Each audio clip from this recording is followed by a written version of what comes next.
Hi అండి, welcome to our channel. ఈరోజు video వచ్చేసి చపాతీ లడ్డు అండి. దాని ప్రాసెస్ ఎలాగో ఇప్పుడు చూసేద్దాం. నా ఛానల్ కనుక మీరు ఫస్ట్ టైం చూస్తున్నట్టయితే కనుక ప్లీజ్ సబ్స్క్రైబ్ చేసుకోండి. అలాగే పక్కనున్న బెల్ ఐకాన్ని క్లిక్ చేయండి. నా నోటిఫికేషన్స్ మీకు వచ్చేస్తాయి. లైక్ చేయడం అస్సలు మర్చిపోద్దండి. మీరు ఒక లైక్ చేయడం వల్ల నా వీడియోస్ చాలామందికి రీచ్ అవుతాయి. ఇప్పుడు ప్రాసెస్లోకి వెళ్ళిపోదామండి. ఇలాగ ఒక బౌల్ తీసుకొని అందులోకి కప్పున్నర గోధుమ పిండి వేసుకోవాలండి. 1/2 టీ స్పూను ఉప్పు వేసుకోవాలి. 1 టేబుల్ స్పూను నెయ్యి వేసుకోవాలండి. ఇప్పుడు ఇదంతా కూడాను బాగా కలిసేలాగా కలుపుకోవాలి. ఇలా కలిపేసుకున్నాక ఇప్పుడు ఇందులోకి వాటర్ అనేది కొంచెం కొంచెం పోసుకుంటూ కలుపుకోవాలండి. చపాతీ ముద్దలాగా కలుపుకొని రెడీ చేసుకోవాలి. ఇలా కలిపేసుకున్నాక ఇప్పుడు ఇందులోకి 1 టేబుల్ స్పూను నెయ్యి వేసుకోవాలి.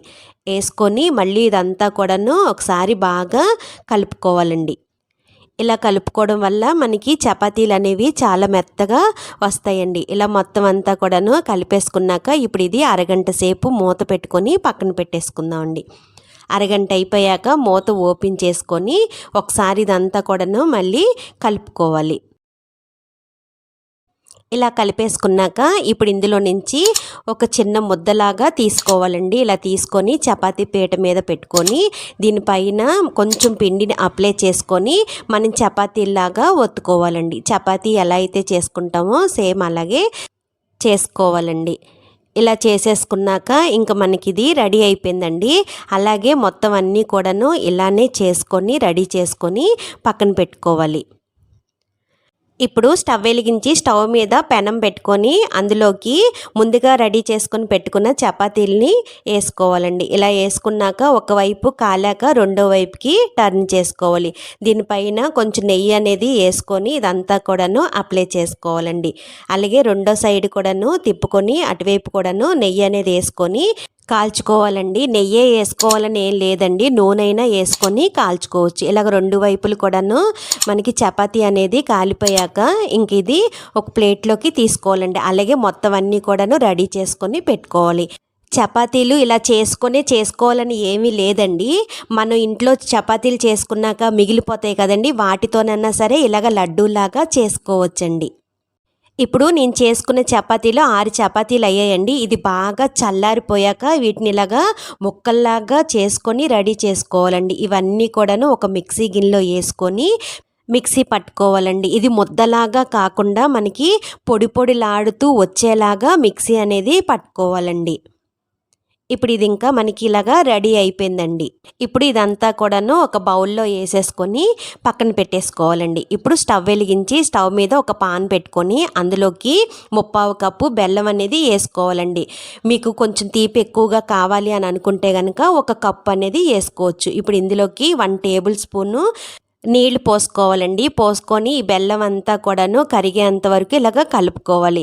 బెల్లం అంతా కూడా కరిగిపోయాక మనకి ఇది పాకం అనేది రానవసరం లేదండి.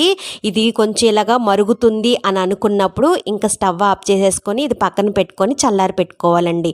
ఇప్పుడు అదే స్టవ్ మీద తాలింపు పాన్ పెట్టుకొని ఇందులోకి 2 టేబుల్ స్పూను నెయ్యి వేసుకోవాలండి. ఇప్పుడు ఇందులోకి ఒక 5 సన్నగా కట్ చేసుకున్న బాదం వేసుకోవాలి. ఇప్పుడు ఇందులోకి ఒక 5 జీడిపప్పులండి సన్నగా కట్ చేసుకున్నది వేసుకోవాలి. ఇవి కొంచెం సేపు ఏగినంత వరకును వేయించుకోవాలండి. ఇవి ఇంకా ఏగిపోయాక స్టవ్ ఆఫ్ చేసేసుకొని పక్కన పెట్టేసుకోవాలండి. ఇప్పుడు మనం ముందుగానే రెడీ చేసుకొని పెట్టుకున్నాం కదండి చపాతీల్ని పౌడర్లా చేసుకొని ఇప్పుడు అందులోకి ఇలా వడకట్టుకునేది తీసుకోవాలండి. ఇందులోకి ముందుగానే కరిగించి పక్కన పెట్టుకున్నాం కదండి బెల్లాన్ని ఇలాగా వడకట్టుకోవాలి. ఇందులోని మనకి రాళ్ళు కానీ డస్ట్ కానీ ఏదైనా ఉంటే కనుక వచ్చేస్తుందండి. ఇప్పుడు ఇదంతా కూడాను ఇలా వడకట్టేసుకున్నాక ఈ బెల్లం అంతా కూడాను కలిసేలాగా కలుపుకోవాలండి. ఇలా మొత్తం అంతా కూడాను కలిపేసుకున్నాక ఇందులోకి 1/2 టీ స్పూను యాలకుల పొడి వేసుకోవాలండి. ఇప్పుడు ఇందులోకి మనం ముందుగానే వేయించి పక్కన పెట్టుకున్నాం కదండి బాదము జీడిపప్పు, అవి కూడా ఇందులో వేసేసుకొని ఇదంతా కూడాను చేత్తోని బాగా కలిసేలాగా కలుపుకోవాలండి.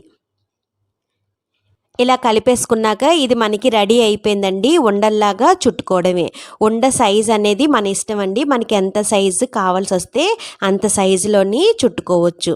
ఇలాగే మొత్తం అన్నీ కూడాను ఉండల్లా చుట్టుకొని రెడీ చేసుకొని పెట్టుకోవడమేనండి. అంతే అండి, ఎంతో టేస్టీగా ఉండే చాలా ఈజీగా అయిపోయే చపాతీ లడ్డు రెడీ అయిపోయిందండి. తప్పకుండా మీరు కూడా ట్రై చేయండి. నచ్చిందండి ఈ వీడియో కనుక మీకు నచ్చినట్టయితే లైక్ చేయండి, షేర్ చేయండి, మీ ఫ్రెండ్స్కి ఫార్వర్డ్ చేయండి. సబ్స్క్రైబ్ చేసుకోవడం అస్సలు మర్చిపోద్దండి. పక్కనున్న బెల్ ఐకాన్ని క్లిక్ చేయండి. నా నోటిఫికేషన్స్ మీకు వచ్చేస్తాయి. Thanks for watching.